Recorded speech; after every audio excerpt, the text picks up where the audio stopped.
Hello Slashing friends, if it's not done already, don't forget to subscribe and big thanks for that. In this video I'll tell you everything that you should know about the Uber Unique on Diablo 4, especially how they work and in which build.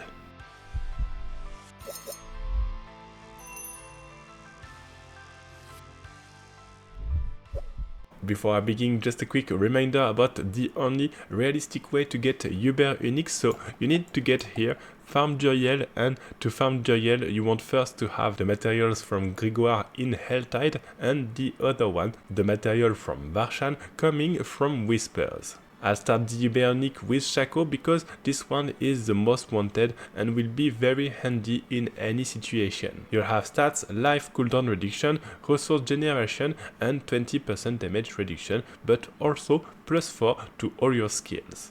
The good thing is that it can also save you some skill points. For example, I'm playing on the fire shield and I don't have to put points in it. So I don't have to put points in flame shield, I don't have to put points in frost nova, but I'm using them, so I'm saving 2 points like that. Otherwise the stats are too good for any build, and it will be even better if you need mana, resource or cooldown reduction. Now for the Endless Phase, this one is way more tricky to use because first you have lifesteal on it, and it's the only way to have lifesteal on Diablo 4. It means that every skill that you use will grant you some life when you hit with them. After that you also have stats, attack speed and poison resistance. For the unique power you'll have 20% chance to trigger a poison nova on a lucky hit, and it will not be very interesting for every build. So basically you'll proc this kind of nova, but you don't have much damage except if you build around poison. And that's why Shako in most of the case will be more interesting because you won't be needing lifesteal on your character, but if you want to play the Endless Phase, you'll play it with a poison build. For example, Shred Druid or Twisting Blade on the Rogue. For the ring, we have the ring of the Starless Skies, and we have two things to keep in mind. First one, it will increase your critical damage, and the second one, you'll need to be using a core skill. Because we have critical strike chance, critical strike damage, core skill damage, lucky hit chance, and mainly the power, reducing the resource cost of your core skills. Each time that you cast a core skill, it will reduce the global core skill cost. Be careful you don't have any indicator showing you the number of stacks that you have, and if you use something else that's a core skill, it will reset the stacks and you'll have to do it again. It will be very good when you have 3 stacks because you'll have 36% of resource reduction and will be capped at 40%. For this ring, you'll want to put it anywhere when you have some critical strike damage with a core skill, for example Ahavarion, for the Druid Pulverize, Shred or Tornado, for the Necromancer Blood Surge or Blood Spear, for the Sorceress Ice Shards, and for the Rogue Twisting Blade or Penetrating Shot. Let's talk about the Amulet Selig, which is a bit tricky to understand. First, you'll have some stats, core skill damage, damage while healthy, and resource generation. For the power you'll have some maximum resource, but the most important one is the fact that you lose resource instead of life when you take damage. So this Uber is tricky because you'll only want to use it if you push very endgame activities. Also, even if you gain tankiness, you lose plenty of DPS, and I would recommend to keep this amulet in your inventory, and that if you need, you can swap it in order for you to use it only at the time when you need it.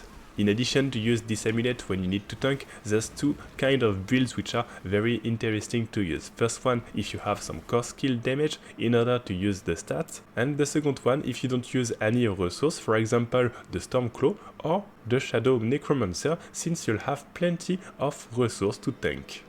Let's now talk about the weapon, and the first one, Doombringer, which will crazy boost your damage if you're playing on core skill damage and critical strike damage. You'll have critical strike damage, core skill damage, also plenty of maximum life and a chance to heal yourself. For the power, it will deal shadow damage, but also and mainly reduce the damage that your enemies do. In most cases, this weapon will be very good, especially if you play overpower with some crit damage. For example, Hota Barbarian or Blood Necromancer. You can also consider it for a Shadow Necromancer due to the stats of the item and the shadow damage. For the second weapon, the Grandfather will be very interesting if you play critical, because you'll have critical strike damage, stats, damage, maximum life, and the fact that your critical strike damage will be multiplied by 100%.